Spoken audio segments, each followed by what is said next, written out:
They say Sid Cinnamon is the greatest rock star in the world. Yes, the godfather of philosophic rock needs little introduction. History, when forgotten for long enough, evolves into mythology, and the ancient legend of rock and roll shall have many glorious tales for future bards to sing. Like that fateful day when three young men entered the little known Sun Studio in Memphis, Tennessee, and one of them started acting the fool, sparking the sound that changed music forever. Or that evening when four lads from Liverpool appeared for the first time on The Ed Sullivan Show, a moment etched into the memory of a generation. Perhaps the future bards will have a special song for the time when a young man stepped out of the darkness holding an arrow of light, and through his voice sang God. Some days I pray for silence, some days I pray for soul. Some days I just pray to the God of sex and gold and rock and roll. Siddha Sinha was a regular 9-year-old. He didn't stand out from the rest of the pupils of Don Bosco Park Circus, one of the finest schools in Kolkata. His school uniform was just as scruffy as everyone else's, in spite of the universal allegiance of Indian mothers to washing powders promising whitening miracles for the equally miraculous sum of 10 rupees. And just like the other 54 boys in his class, he had a fairly straight cut, uncomplicated attitude about life and the cards that it dealt him. The good: ice cream, chocolate, potato chips, cricket, Cartoon Network. Not necessarily in that order though. The bad: exams, tests, homework. A common theme perhaps? The ugly: the blunt end of Father Marshall's cane, the sharp end of Father Marshall's cane, the blunt end of Father Marshall's nose, the sharp end. Oh, you know where this is going. Indeed, if you were to look at the annual class photos of Don Bosco School magazine, you certainly would struggle to spot Siddha from the sea of mischievous faces.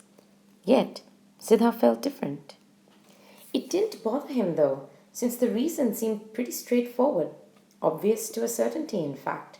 Because as far as he knew, everyone else in his class had a father. So yeah, big deal, he figured. Unfortunately, school children can be surprisingly mean and insensitive at times. And no matter how content and happy you are, there will always be someone who will poke you where you're most vulnerable, try and irk you, make you feel terrible, and get you down.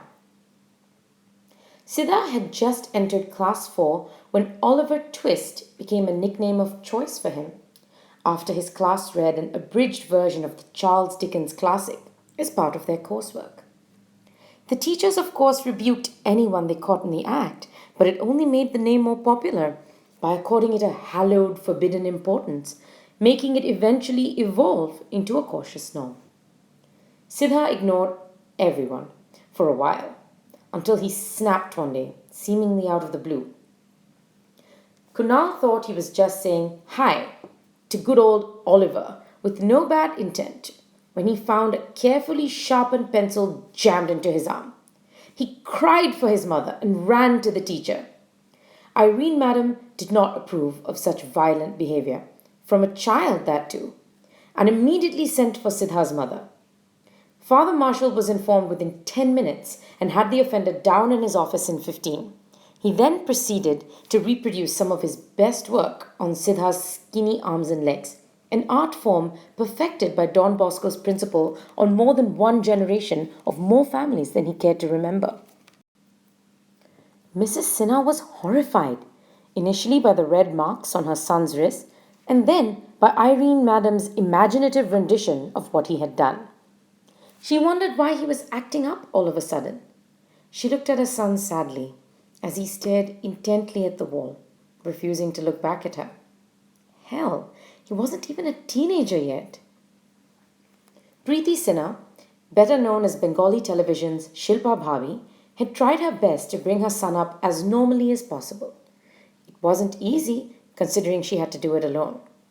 Widowed just a few days after her son was born, 23-year-old Preeti had been the subject of some discussion and substantial pity from relatives and acquaintances alike.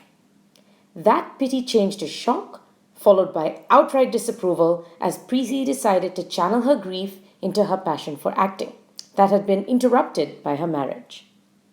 After a couple of months of grieving in her in law's home, she gradually started chatting about her new hopes and dreams openly, with the constant stream of visiting siblings and cousins, hoping that casual conversation would lead the way to normalcy. But living under her in law's roof, she should have known better. Uncles croaked and aunts cackled. Preeti ignored them. But that's when her mother in law was shockingly blatant. The memory of her mother in law's harsh voice still brought tears to Preeti's eyes. She had loved her husband in the short time they were together, but somehow, beyond a certain point, grief can't be expressed in tears. Being accused of not feeling the aching sadness that haunted her existence was too much to bear, and she had to get away.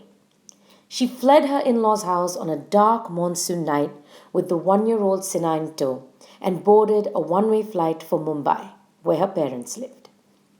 Her parents, while much more understanding and sympathetic, still saw eye to eye with her mother in law on the topic of acting. She wondered why they didn't understand.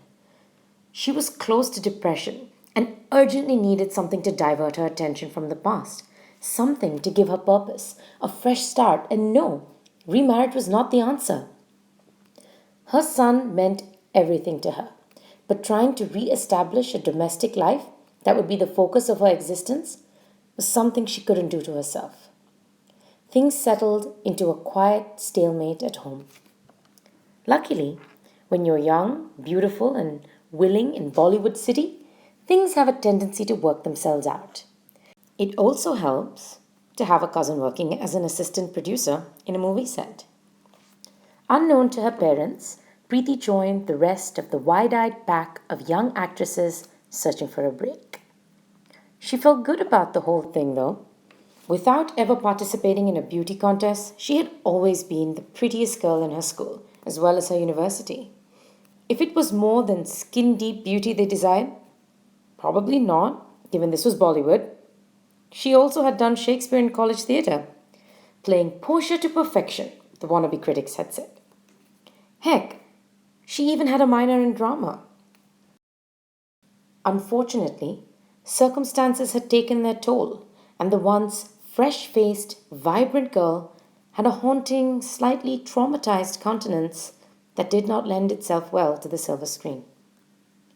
Casting directors stared at her for a while, as if struggling to find a nagging yet hidden flaw in a perfect painting, before saying no to her. Some politely, others not so. One of them offered her a role in a multi-starrer in exchange for a night of Bollywood magic in his hotel room. He got the proverbial shoe thrown at him instead. It all seemed pretty hopeless, really, and after more than a year of rejection, she felt like giving up. To make things worse, her in-laws came for a visit to Mumbai, disparaging her and doting on their grandson with equal fervor. When they could dote no more, a family trip to the latest and greatest shopping mall was organized to buy the young emperor new clothes. Anil was sitting in the food court on the top floor of Mumbai's latest and greatest shopping mall, mulling over a concept that he had had for a new show, a Bengali soap opera that would take him back to his roots in Kolkata. And that was when he spotted her. The personification of the protagonist of his newest project, the beautiful yet hassled young Indian bride. It's a pity none of the thousands of girls who auditioned in Mumbai every day had that quality, that severity yet delicacy of expression. He looked at the girl in white again, and then he understood why. A countenance of such intensity could only be carved out by tragedy's tools. This girl had been through a lot. He was sure of it. Preeti saw the old man staring rather unabashedly at her from a distance, turned away politely enough, but with enough subtle disgust in her motion to make it clear what she thought of such perverse behavior. Luckily, her mother in law hadn't noticed. Otherwise, knowing her, she would blame Preeti for leading him on or something. Even with her back turned, she could still feel the intensity of his gaze. She turned back to flash a dirty look to hopefully get him to stop. And that's when she recognized him. He was much older and haggard than she remembered him from TV. But unless she was very mistaken, there sat A.K. Chaudhary, veteran actor, ace director, and creator of classic TV soap operas such as Saat Din aur Saat Raat, 7 Days and 7 Nights. It was shocking that he wasn't being mobbed, but then he was quite unrecognizable, probably deliberately, compared to the glitzy appearance he kept up in show premieres and interviews. She felt suddenly flattered that he was paying her so much attention, despite her plain clothes, and a faint smile appeared on her lips.